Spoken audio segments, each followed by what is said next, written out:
Ladies and gentlemen, if I can just interrupt you, we'll make a start. There will undoubtedly be more people joining us, given that it's lunch. I should introduce myself first. My name is James Groves. I work at Policy Exchange, where I'm a research director in charge of education policy. And this is clearly a topic which I think bridges neatly across the labour market and skills agenda with education. And it's particularly important, I think, at this time when we have a Department of Education that is really trying to, it's a very clear idea of what it wants to do and what it feels should be happening with young people in schools and beyond, even beyond the age of 16, that we get the input, I think, of people who are involved in the skills in the business sector, giving a point of view, particularly on the vocational. It's an area which is very controversial amongst some parts of the government, and it's somewhere where I think it's suffered at the moment. It's suffering to get the traction that it's due, and to get the limelight that it's due in face of Michael Gove's real drive on the academic. And so it's good to see so many of you here, and I'd like to welcome along our panel. Each of them are going to speak for about 5 to 10 minutes and give their view on this topic, on rewarding outcomes, vocational training and integrating skills support for the unemployed. And then we will open the floor up to some Q&A. So first off, shall I start with Kirsty McHugh from the it's the ERSA. Indeed. Thank you very much indeed. Can you all hear me? Yes. All right. 5 to 7 minutes I was given. He's just mentioned 10. So under those circumstances, I feel like I sit here and tell you jokes. It's a small panel, so okay. if you I'll not be too tough. Okay. Thank you. When I was first asked to speak briefly about this subject, I have to say that I hesitated. And for those of you who know me, this is quite unusual. Nothing more that I like better than a captive audience. But I'm very conscious there's a lot of you in this room today who are going to be real experts when it comes to vocational training, skills funding, etc., etc. And I very much hope that we hear from a lot of you during this particular session. So speaking to Matt at the Policy Exchange, what I thought, and sort of put to him, might be most helpful, is if I shared a few reflections on what we're learning in the welfare to work industry about incentive payments, payment by results. I head up something called ERSA, the Employment Related Services Association, which is a trade body for the welfare to work industry. So my members include those who deliver the work programme, work choice, ESF families, etc., etc. And we're really at the forefront, the blunt end of government policy. And we know full well that incentive payments, payment by results, are very fashionable at the moment in government. Lots of different departments picking this up as an idea in terms of public service reform. SFA, a BIS, of course, doing that. Ministry of Justice doing the same thing. It is rolling out all over the place. So I thought I'd just share a few thoughts about where we got to. And then a few reflections on where I think the integration of employment and skills is happening, or maybe not at this point in time. First of all, I should be clear that payment by results is not just something that the welfare to work sector has backed, but indeed has called for. I've come into the industry fairly recently, but what I found were a lot of ingrained sceptics to some extent sometimes about the value of vocational training. I'll be completely open about it.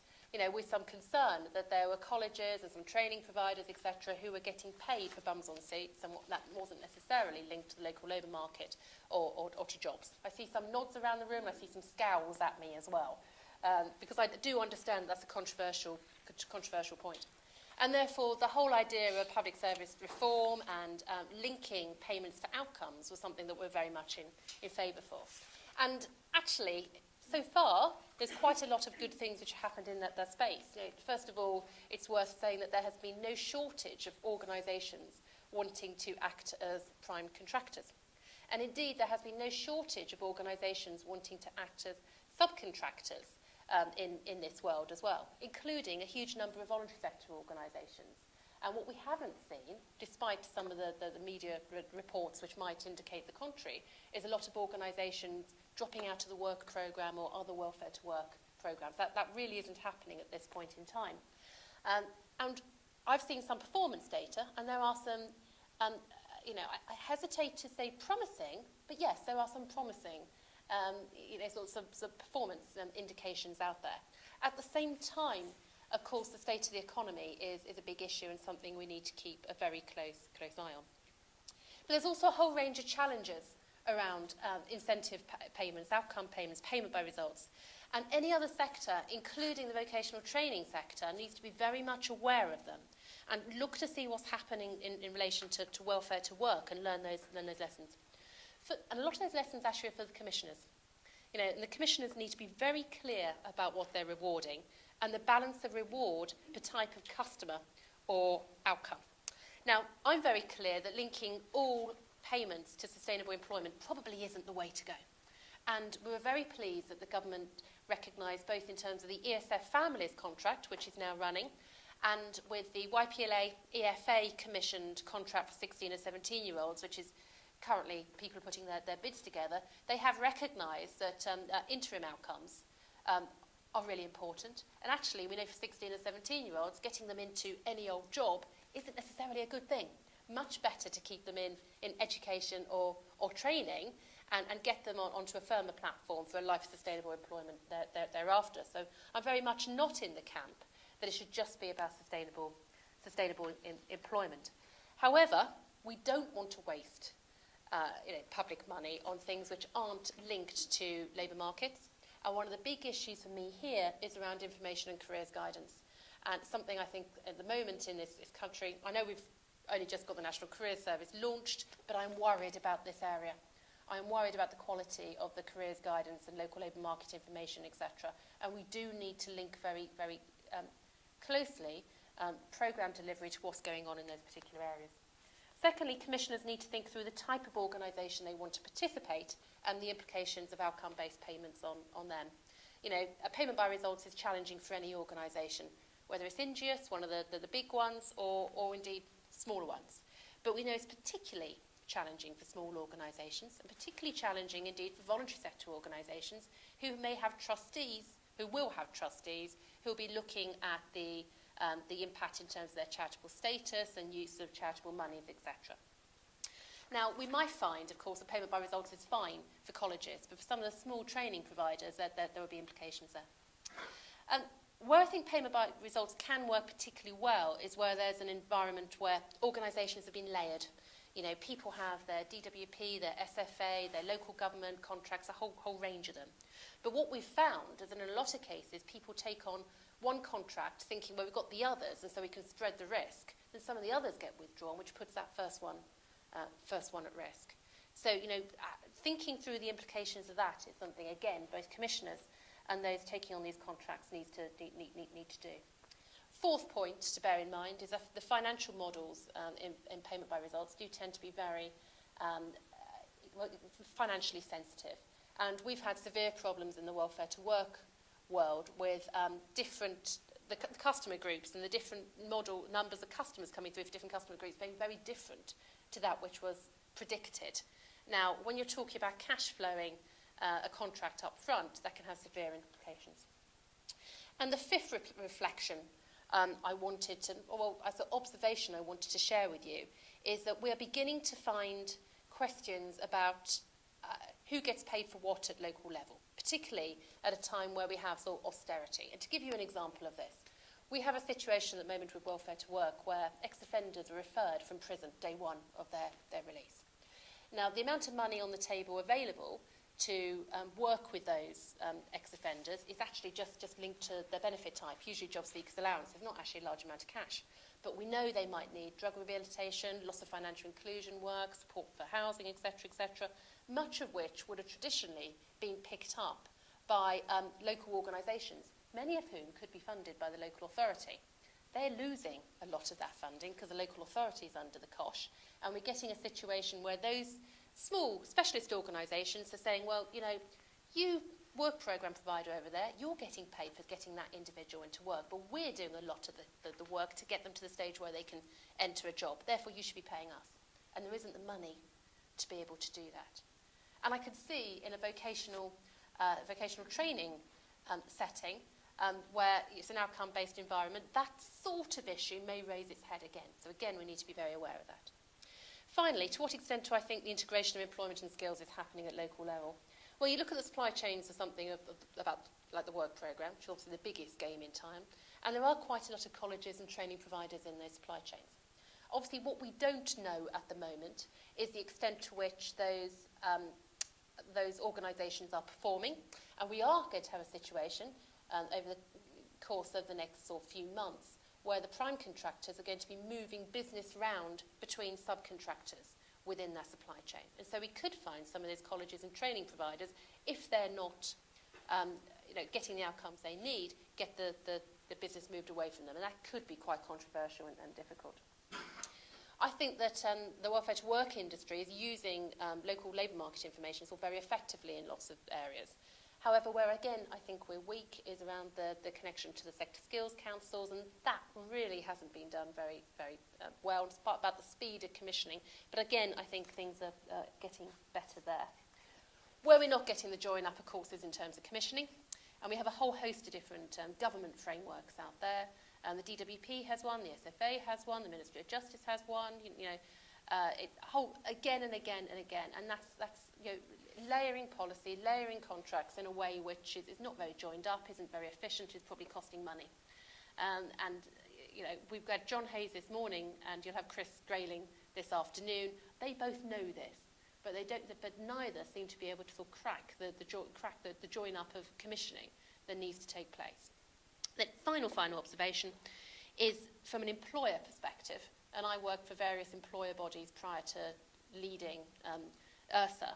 Employers are finding this just as confusing as ever they did, and they're the people who need to access a lot of the training providers, etc. And they're telling us very clearly, okay, we sort of understood the work programme, but we got very confused about work experience.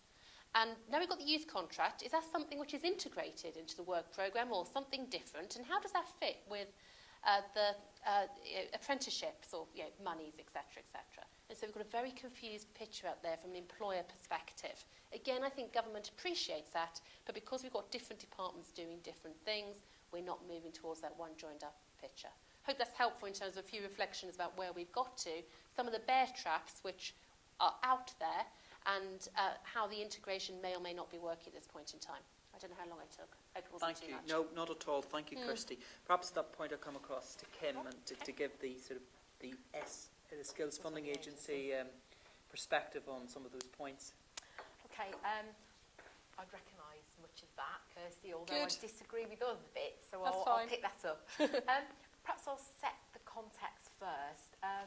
First of all, I'm from the Skills Funding Agency. I'm the Executive Director for Delivery.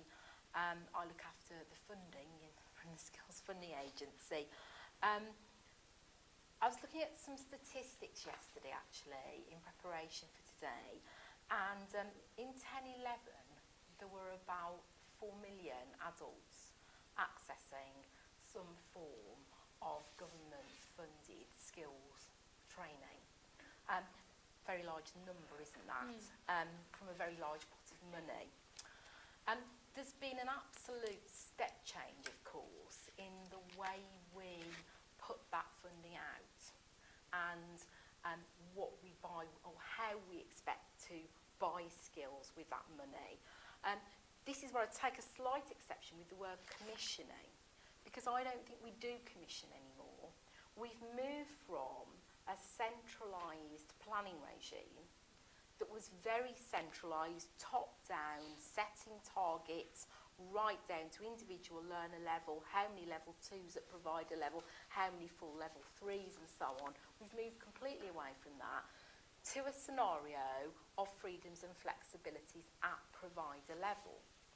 And obviously, as you know, that paradigm change is therefore about the join-up taking place on the ground.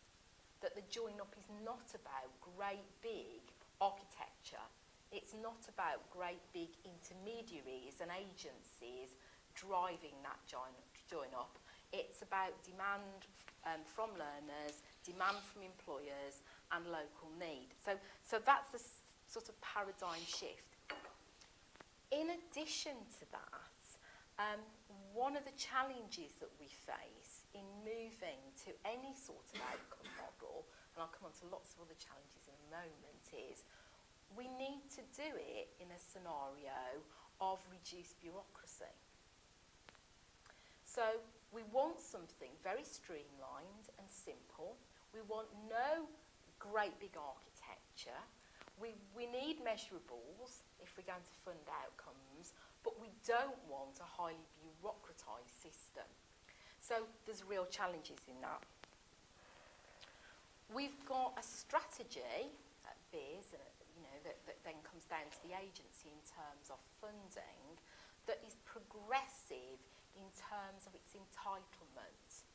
So as government funding for skills diminishes, and actually I think most of us think it could have diminished more, would say that, it could have been worse when we're looking at this 2 years ago. I've just said to you, I've just put the allocations out and finally stamped them for the next academic year, and actually feedback is a bit shivery but not as bad as we thought, so could have been worse. As funds diminish, we've got in place, as you know, a progressive strategy for entitlement at learner level.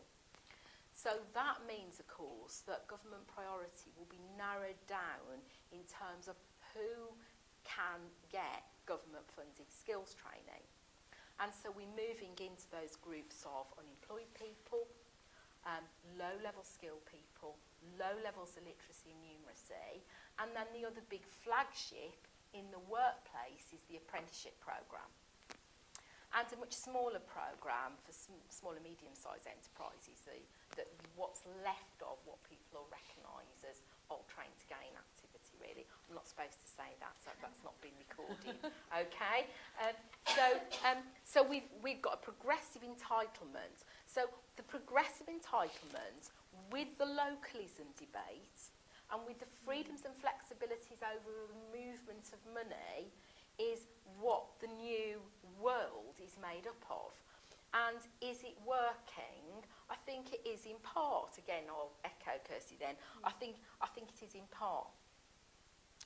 What else, and this is where I'm going to come to outcomes now, what else locks down what we pay, how we pay? Qualifications. So we buy qualifications for individuals who sit under that entitlement. Are we comfortable about that? No, because we're buying an output.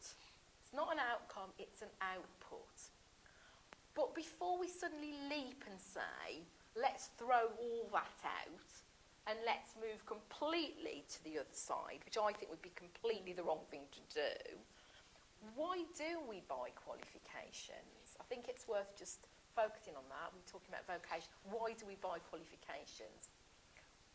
One of the reasons why we buy qualifications, as we all know, is they're a proxy for the teaching and learning that's going on with the individual. It's not just the bit of paper, is it? It's the months and years that the individual has been trained, has been in the classroom, has been in the workplace, and has had that input, that teaching input, and has gone through that learning experience. I'm an ex-teacher, I was a teacher for many years. So it's a proxy for the teaching and learning. So it's not just a qualification, and I think it would be wrong to say that, but that is only what we've been buying. We would like at the Skills Funding Agency now to move to putting our toe in the water on the outcome model. What we don't want is, in changing our funding system, to incentivise a rush for cash. We absolutely don't want to do that, and there's a delicate balance there, isn't there? We could say, instead of the 20% achievement payment for the qualification and the outcome, we'll put it right at the end and we'll say it's 100%. I believe that would be wholly the wrong model. That's not what we're going to do. So, as a very cautious person, and I'm probably more cautious than most in my role, actually, I think that's what I have to do. And this is where we're going in terms of putting our toes in the water. In the current year, we allocated 2.5% of every provider's single adult budget to build infrastructure, really. Many of you will know that under the previous government, all those providers, many of them are DWP providers as well as Skills Funding Agency and BIS providers, many of those providers delivered what we called under the old government programmes for the unemployed. And we all know they were called programmes for the unemployed. Unemployed people did them but didn't get jobs out of them. We do know that was the case. So we sort of took a step right back from that, put the 2.5% out, because we recognise that money was needed in the first year to integrate local people who were delivering on the ground. And what we hope has happened, and we've got some good evidence that it has in part, I'll come back to what that evidence is in a minute, that has happened with that 2.5%.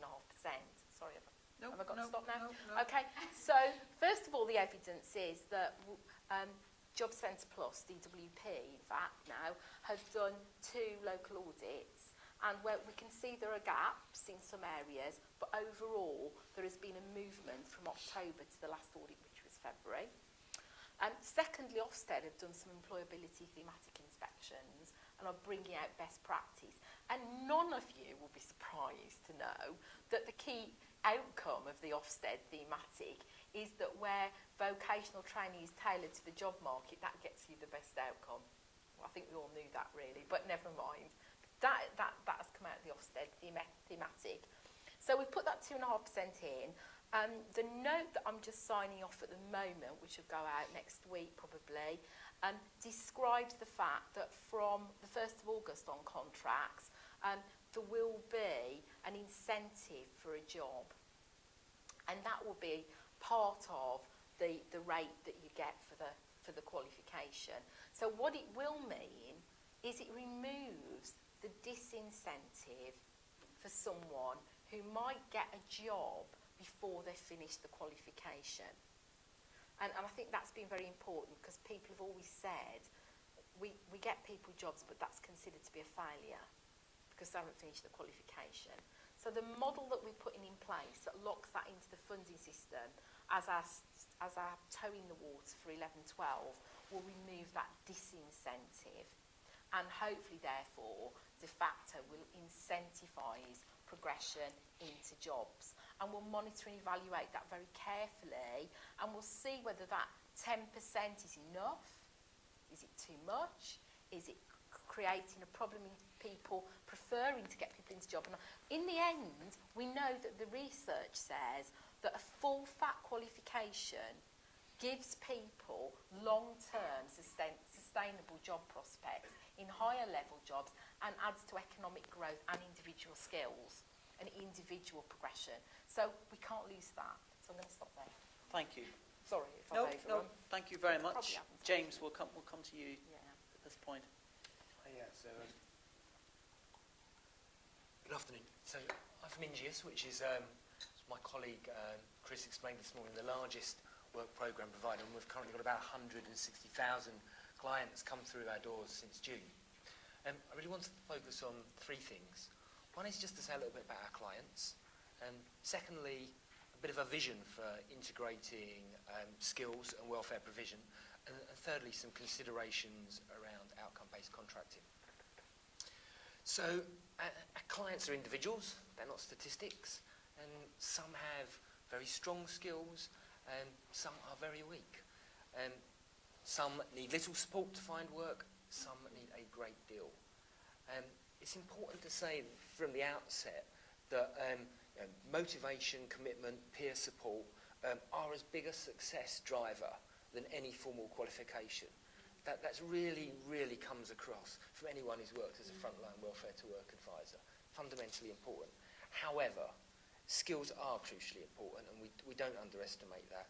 And in defining skills, I don't just mean formal qualifications, but I also mean the core employability skills of being able to present and sell yourself, to work with others, and also have the personal self-confidence to know that you can succeed. They're really important as a package. What we do know is that, shall I turn this, is it echoing? That's better. What we do know is that for a significant minority of our work programme clients, there's a really serious skills deficit. 20% admit they struggle to read and write. That's admit. We think the number's a lot higher than that. And these are based on surveys of 80,000 plus clients. 41% don't have any basic GCSE English or Maths qualification, and many, particularly our older clients, don't know how to use the internet or send an email. They're really basic skills that are lacking. And those with no qualifications or any of those skills, they struggle to read and write and lack basic technology skills, are so far on Ingeus's work program 4 or 5 times less likely to have entered work than those who have. Massive, massive difference in terms of the ability to find jobs and stay in jobs. It's also worth remembering that around 80% of work programme clients are over 24 years old. They're not the government's priority youth group, and they're not the focus, or haven't been up till now, the focus of additional investment. But just remember that a 26-year-old has got over 40 years left in the workplace if government policy is followed. 40 years without basic skills. And so sadly, there's a kind of huge stock of unemployed individuals out there who lack basic skills. And not only skills to work, but in the case of many, even the ability to know how to look for work. If you don't know how to send an email, if you've never used the web, your opportunities are so dramatically limited in the internet era. And that's going to be even more so in a world that moves to universal credit, which is primarily a kind of online-based system of working with welfare. And many of those long-term unemployed have been absolutely failed by the schooling system. And without that support, they're going to struggle throughout their lives to find and sustain employment. This stock issue is really, really key for us when we see these huge numbers coming through our doors. So with this skills deficit as a backdrop, and the government's hugely welcome apprenticeship drive, which we are massive supporters of, it's clear that for many of our unemployed clients, there's a real need for good quality pre-apprenticeship and basic skills training before even individuals are ready to go into an entry-level job or an entry-level apprenticeship. They just need those basics to get going. And we really welcome the Minister's comments this morning that he saw pre-employability training as one of the key areas he wants to focus on. And we're delighted that he's agreed to follow that up with some of the work programme providers, because that is key for us. And so, I think mandating clients to search work is absolutely right in its place. But we, and here I mean sort of DWP, VIS, the SFA and work programme providers, do need to think about how we integrate our offering for those who lack basic skills, and to give them some opportunities to get work and sustain. So, for me, what might a training vision look like? I haven't really met anyone who doesn't think getting this right in terms of an integration of sorts, it might be slightly different than yours, but getting it right of how we support people is the wrong thing to do. But I do think there is an issue of Whitehall politics, which if you talk to former Labour ministers, and even you talk to some of the current ministers, they will readily say that absolutely we needed to get this right and we failed. And isn't it a shame, and shouldn't we do something about it? But however, putting that to one side, just imagine what an integrated skills vision would look like. And I do this from Ingeus and our customers. Now, for me, let's take Barry, 28. He's referred to us as a work programme provider. It is his first appointment. And with that advisor, after a long period of unemployment, the advisor assesses his ability to find work. The skills he has, the skills he lacks. He dropped out of school, low self-esteem, no formal qualifications, doesn't know how to use basic IT. The advisor on the work programme develops a plan of action with him, which crucially includes an immediate start the following day on a blended and funded employability and basic skills course. And that seamlessness has got to be important for what we try and do in this space. Alongside his formal course, which I think one of the things we find with our work programme clients, that a qualification isn't just the training. The actual sense of achievement of having done something is invaluable to them. The pride, if they haven't achieved anything in that space before, is just so valuable in terms of motivating them. Alongside his course, he's also getting from his work programme advisor, a relentless focus on preparing and searching and looking for work. So he's got two things coming together. His appointments with his advisor and training courses are integrated. You won't believe sometimes how we struggle to get our work programme appointments aligned to a training course that we've managed to get to someone, and the poor client's going, well, which one should I go to? It shouldn't be like that. And really importantly, Barry's progress after he's done a course that combines training and softer skills and work, which is absolutely focused on employment. It is in focused employment.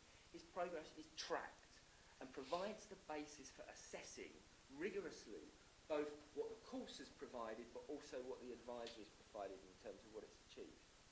Now, I do think in many respects, a lot of work programme providers are already beginning to get this kind of integrated model. But it feels that it's generally by trying to join up lots of budgets and contracts with margins and things being made all over the place, rather than having some structural support to it. And there is a bit of a tension in government where DWP goes off and produces its national, all big singing, dancing work programme, and then BIS has a local solution. And that's not a criticism, it's just a paradox. So, you know, government, I think, and this government particularly, has an ideological commitment in relation to outcome-based contracts, which I think many people support. And in terms of the focus of the conference, designing a policy framework for 2020, for me, a productive future relies on two design principles: simplicity and seamlessness.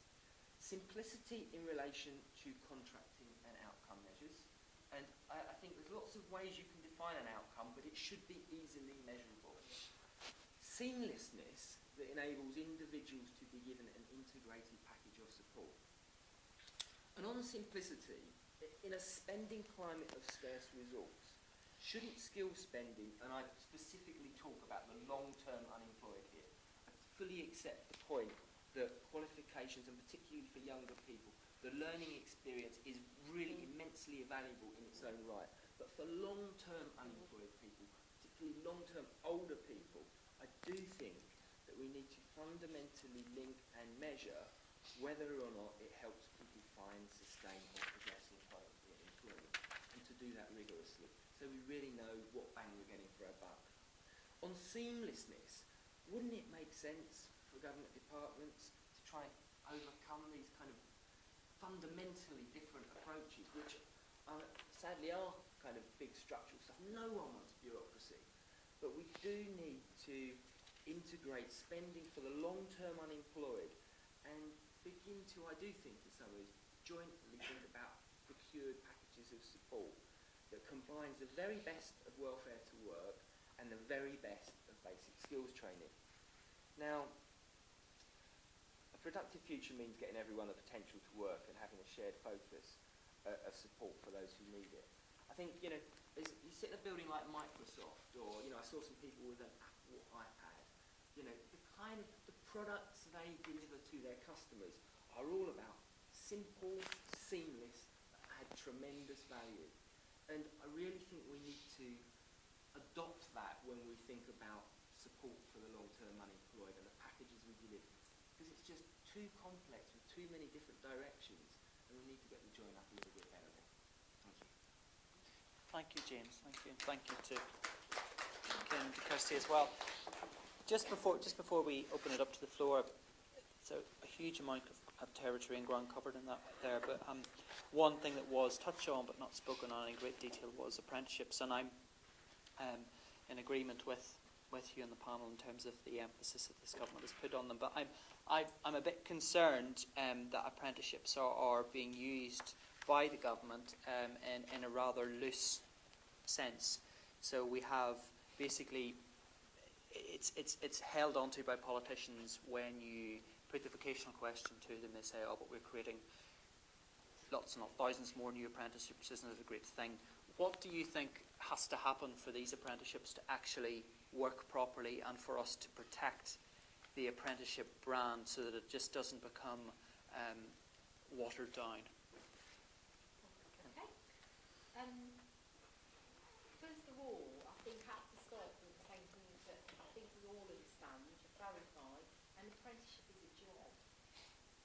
apprenticeship is not a training package. So for a start, all apprenticeships, labelled as such, are jobs. So that's the first thing. And as you know, John Hayes has just launched the quality review, and we have a new quality action plan in place. So that's the first thing. Secondly, because they're about a job, they're about experience in work, and therefore they need to be of a minimum duration. And you know, I hear a lot, heard a lot over the last 6 months, huge amount about it's time served. I don't think that phrase is right, because it's not time served if someone is in a proper job. How can that be time served? So I think it is about that experience first of all. I think for young people, and by young people I mean those pre-19 really, it's also a very, very important educational package, because it's part of the raising participation age, and therefore it has got to be really fruitful as an education package as well as a job.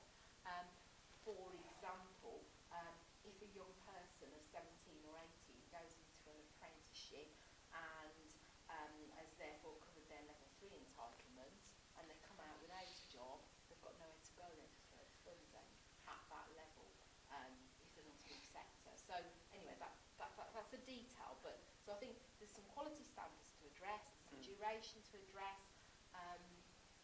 We shouldn't stretch the brand. You know, one of the things that I hear a lot about is, why don't we have a pre-apprenticeship programme? I think people are slightly missing a trick, not everybody, in that the single adult skills budget can provide a pre-apprenticeship programme. For the first time, the whole budget has been opened up to private providers as well as colleges and the public sector. Yes. So it's about the designing of that progression route, the use of the curriculum, the use of the qualification framework to deliver something that suits the pre-apprenticeship level. Although I buy your point about employability skills, the Ofsted evidence doesn't support that generic skills alone get people into work. Let me bring in James at this point, just on the issue of apprenticeships. What would your view be? So first of all, the fact that they're a job is great, you know.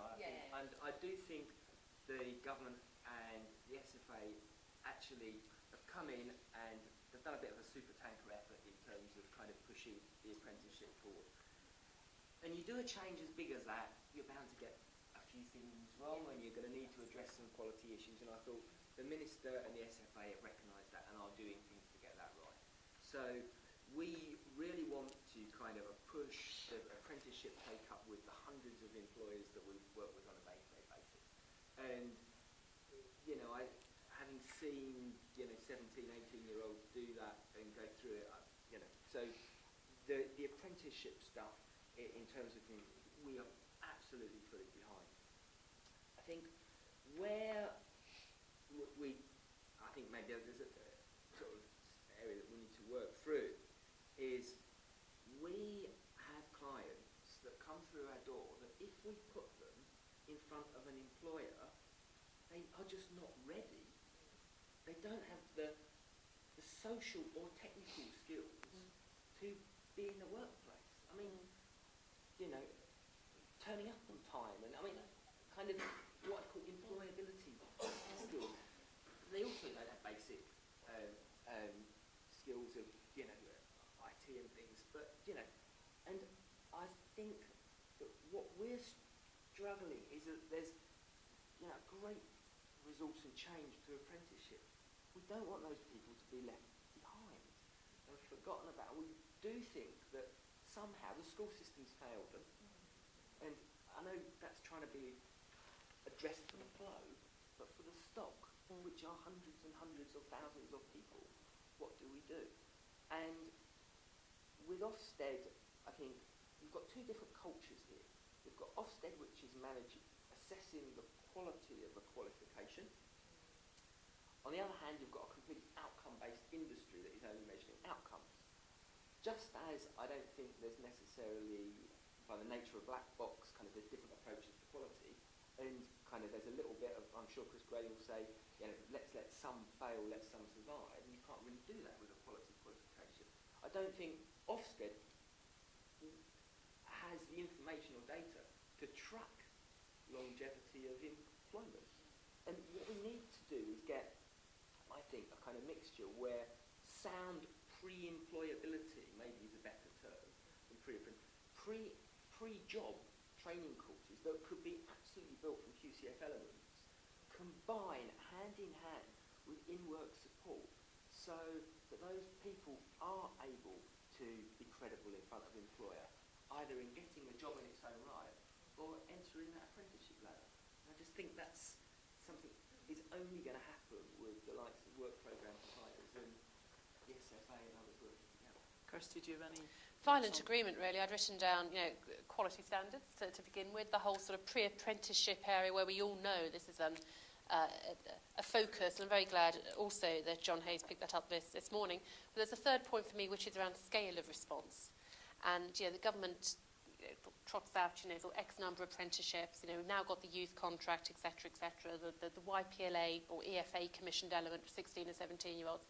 Within that, a number of initiatives. But we've got 1 million young people unemployed. And now the latest employment figures are sort of showing that was 0.1% improvement or something, but not among young people. So I think there's a question mark there around the scale of response and whether that's sufficient. So an overtly political point, that one. Questions from the floor? Any in particular? Or from this lady here at the front? I'm Karen from Ixion. Very much welcome what you were saying, James, that seamless journey. I have this vision of a client working with them over 5 years. Not George, I can't remember the one's called George. But we've just combined our skills and employability divisions actually, and I oversee both of those divisions because we absolutely see that as the way it should be working going forward. But also, I just wanted to talk about enterprise a little bit. We do a lot of delivery through the flexibilities, classroom delivery to people who are setting up their own business. We get over 50% of those people starting in employment and starting their business. To sustain in the first 6 months of sustainability for a new business is really difficult. Very good. But there's no support, no funded provision to support those learners once they've started their business, because they're ineligible for apprenticeships because of the SACE requirements. They are ineligible for funding because the funding isn't there for unit delivery, to do bookkeeping or marketing or something like that. And I'd just welcome your view, Kim, really, on whether that's going to open. Thank you, Kim. We'll come to that one. We're going to take 2 more questions just before we. So the gentleman here and then the person at the back. Sorry, yes, sir. Jeff Holden from Ingeus. Thinking about outcomes, qualifications. Yes, it's very important to get people into a job, but if the involvement of the agencies stops there, then the risk then is that job isn't sustainable. And it's really critical not to give people training and support just to get a job, but to continue them, to fund them for appropriate training when they're in that first step into the workforce. And you can add like a further little chunk of the outcome then, 6 months, 12 months down the line. Are they still in the same job? Have they been promoted? Have they started an apprenticeship in that job?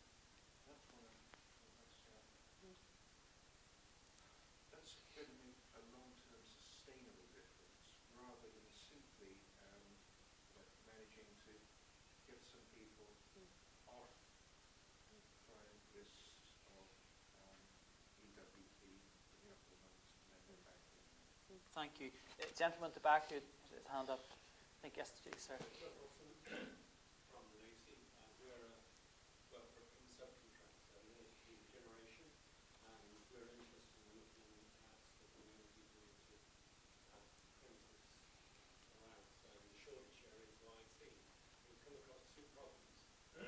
Firstly, a lot of the small employers are unwilling to deal with the bureaucracy around apprenticeships.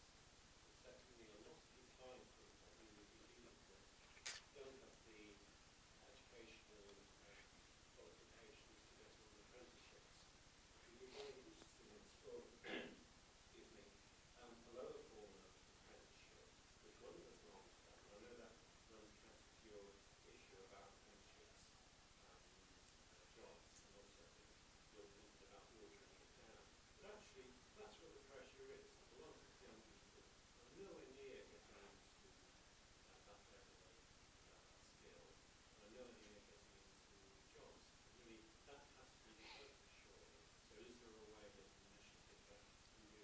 thank you. Three good questions there. Kim, shall I come to you first with the first question? I think it was more or less directed at you. Yes. No. Really interesting point that you've made there. One of the outcomes we've explored is to pay for was someone starting their own business. Okay, that is in our sort of bag of outcomes to consider, and we struggled on the measurability side. But I've written that down as an idea because we're just about to start an debate with ministers now, with busy ministers, about 13, 14 projects, actually. So I have noted that as something to consider. And we are just talking enterprise generally with an entrepreneurship. So I'll put that on my list.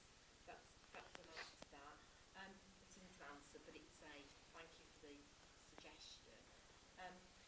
On the point about doing work, we expected the 2.5% to be used to develop tracking mechanisms. We will complete, if someone is tracked into work and they then get qualification in work, obviously they'll get the whole total funding. So we're very aware of that. We would expect that a provider that gets them into work, gets the job incentive outcome payment, would finish the qualification if possible, but would then move someone onto an apprenticeship. I mean, I just genuinely don't think there is enough understanding still of the flexibility of the single adult skills budget. And I think that's for us to do more work on. I think we should be doing more work on that, and we should be helping and working to support you to articulate those progression moves. Because I think people are fearful of using the flexibilities, because I think our audit team, like the Valkyrie, is going to come down and get them. So I don't think we've done enough on that, really. And then the third one, of course, there's still work-based training for SMEs. So there's still funding for work-based, in other words, particularly skills for life in the SME community. And again, the point I've made about flexibility applies here. If you're unemployed, units can be delivered. It's about someone with a contract, with a simple budget, delivering to unemployed people and using the flexibilities. Can I bring Kirsty another point just on the small providers and on the small employers issue? It's very interesting, isn't it? Because you've got to look at it from the employer point of view, I think, really. So in terms of work programme funding, for instance, there is funding. The balance of funding is around sort of getting somebody into work and keeping them there. The balance of funding is around sustainability payments, to take your point. But of course, the funding isn't there through the work programme for support around progression, qualifications in work. There's a whole host of other funding streams there. If you are an employer, particularly a small employer, how do you navigate? How do you know what is available to you, and how do you pick that together? And I think we've failed there collectively to articulate that in a simple way. It is difficult. I was actually locked into a basement, a BT, about 2 years ago, when we were all doing something called Unlocking Talent, if you remember that, under the last government, to try and draw up a map from an employer perspective about how you access funding and all the different support. And actually, the government put in about £500,000, and then they dropped it because it's too complicated. It is still too complicated. And I haven't got any easy answers, but actually, I am going into the DWP Chris Grading on the 1st of May alongside some business organisations to talk about what more needs to be done here. Can I have some more questions, please? Lady here, and then this gentleman. Sorry, could you just say where you are and where you're from?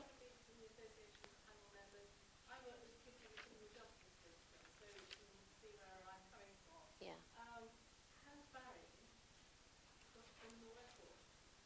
Well,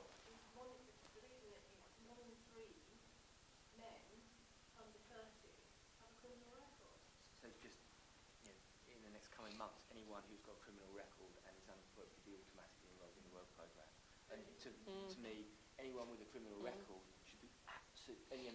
The correlation between those with criminal records and lack of basic skills is even more extreme than the general cohort. So that would be, to me, a great example of where, and I think there's some indication through the SFA that they're moving in this direction. Someone with that level of need has got a kind of badge on them that enables work program provider, who that individual has just been referred to, be able to tap into that. So you said your second question, just very, very briefly. Is this mishmash of funding streams, 47 different funding streams that have been identified by Ingeus, this contract morning, serving the 16 to 24 population? Just hold that for one. So what your question is, The question, some clarity around that, or? I'm not. You're saying how complex the landscape is of funding streams. Inclusion this morning said there are 47 different funding streams serving the 16 to 24 population. Okay, so that's. I don't know whether you're aware where this conversation could be. Okay, well, we'll get a comment on that in a minute. This gentleman here, please. Yeah, I was just, Chris Brooks from Age UK. Obviously, I'm interested in old work, particularly. And the issue of training skills for a person, old work must be quite common qualifications or pretty outdated qualifications. So I was wondering, but at the same time, there's not much public funding available to the major students, but this age group. But that's the theory, so in practice, it may operate slightly differently. So I was wondering, first of all, what the FSA is this, and then also what additional value the welfare work industry, so companies like Ingeus can add, and welfare work industry more widely as well. Okay, thank you. So just clarification on this lady's issue around 47 different streams. Is there anything you want to add on that? Well, I wasn't here this morning, but I have heard inclusion before on the 47 different funding streams, many of which are national, but some of which, of course, are local. And in some areas, it's far more than others, actually. And, of course, what the providers end up having to do is trying to tie it all together, particularly around those who are being increasingly targeted for support. And ex-offenders definitely sort of fall into that category. So I suppose the short answer is yes. Kim, do you want to pick up just briefly on the older workers Well, point? first of all, on apprenticeships, of course, there's no age limit. And actually, some of the problems we've got at the moment with apprenticeships is 25 plus, they've gone off like a rocket. From a very low base, but yeah, they've got that. So there's no age limit on apprenticeships, so that's the first thing to say that. There's no age limit on basic skills and skills for life, people at lower skill level. There's no age limit on skills training before people are employed. So in terms of the entitlement that I talked about, actually, it's pretty broad on age. It's first of all level 2, first of all level 3, and 924, where it shaves down. This lady here, yes, you've been waiting patiently. I'm not saying you might not like that answer, I was just clarifying that's where we were really. Okay. Alison Washbourne from Good Horizon. I work in the north east of England. We have other contracts across the country. I work with unemployed people, so I've got loads of barriers, masses of barriers. One of my biggest issues and questions really is, under the work programme, I work with masses of people who actually do want to progress and move into work, and they do want vocational skills. I specialise in renewable energies, so it's also a really good, exciting new sector where there is some hope, especially in the north east. But we're under such strict guidelines of allowing unemployed people to work and train. Yeah. So work programme can work up to 30 hours Yeah. for 8 weeks without affecting their benefits. Yeah. However, take an unemployed JSA person, they only get 2 weeks in a 52-week period. Now, that is just nonsense if we're wanting to progress people's vocational ability, because running part-time courses is just not feasible in this current climate unless you have a cacophony of funding, and by the time you've painted yourself orange for ERDF and green for work programme and purple for job centres, and then jump through 6 burning hoops with the local authority. Yeah. You haven't got time to work with the individual because you're busy doing... James, you seem to be in agreement on this. I think this is just the point about joining things up seamlessly for contracting individuals. It's got to be wrong when, I'll give you an example, and I know this shouldn't happen, but it's kind of a few months to the end of the academic year. We are being bombarded by colleges all of a sudden saying we've got money to spend and we can spend it on unemployed people, and can we give you 300,000 there or 400,000 there? And if we'd have just known about this, we could, and it's exactly the thing about an integrated approach.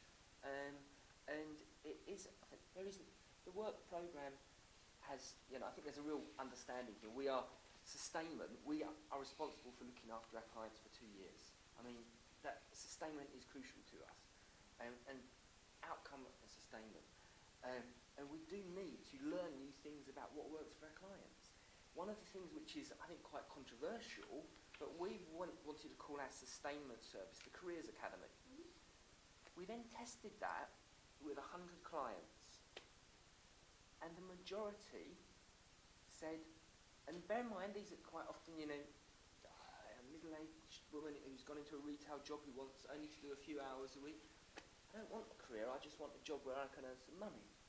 And we have to recognise that for different groups, absolutely, I particularly think you should, create aspiration wherever you possibly can, wherever you possibly can.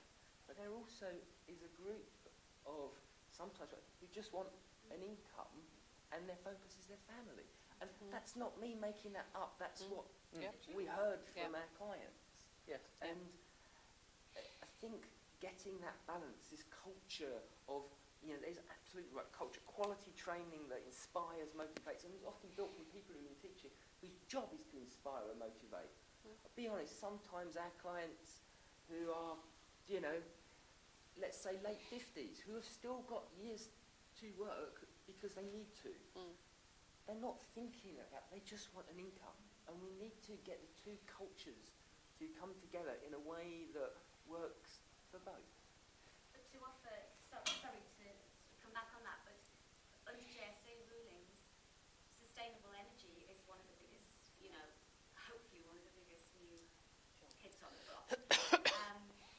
But taking up to someone's 2-week training in that writes them off for the rest of the year. That's crazy. What do you think, Kim? Yes, I mean, well, I just sympathise with that. And when I hear this about somebody's coming to you at this point in academic year, £200,000, it makes me hold my head, really. But that's what, in a way, that's what freedom means, though, doesn't it? As well, unfortunately. But it doesn't work for the learner, because we can't deliver a service in 3 months. It's basically I agree with that. deliver stuff. And do you know what they say? Is it's kind of, we don't have to measure what it achieves. And this isn't one college, this is lots of colleges. I mean, I just pick up the contestable issue, because we had a little conversation before, actually. What we're making sure we're doing, obviously opening the market to training providers, and we've now got processes in place, which we haven't had previously, for new providers to come into the training market. And the aim of that, partly, is to try and reduce a little bit the subcontracting burden as well, to bring in more new people, dynamic, can deliver. And so I'm very interested in hearing from people who have got DWP work, who want skills. I've just been looking to Can I take any more questions from the floor? Gentleman at the back. Anyone else before we so one here, and then yes, we'll come back to you for one more if you have one more. Chris, can I ask you from the Centre for Economic and Social Inclusion? What we've seen today, what we've heard, is that a lot of people have been unemployed people, skilled people, or have been talking about job sustainability and things like that. But have you actually thought about what progression looks like? But Hannah sort of mentioned progression. How do we kind of fund progression within the system? And how can we incentivise work program providers to actually stimulate people onto better jobs, better paid jobs? And how does the skills system work across the country? Yes, madam, we'll come back to you for one more question. Very quick question, not about the other people back into learning, skills learning. You can see it's purely to existing recipients of skills funding. And I can't find anyone, apart from Nyack, who does it. Okay. So, Kirsty, do you want to pick up that? Thank you, Kirsty. The first question. One of the things that the payment by results regime does do is incentivise the high quality job matching up front. It's less about getting somebody into any old job. If the balance of your payments is around sustainability, actually taking into consideration the fact that they're more likely to stay there over the course of the 2 years, I think probably sort of leads in many cases to better job matching up front. So the design of the programme is right in that respect. Is there the money in the pot, the work programme?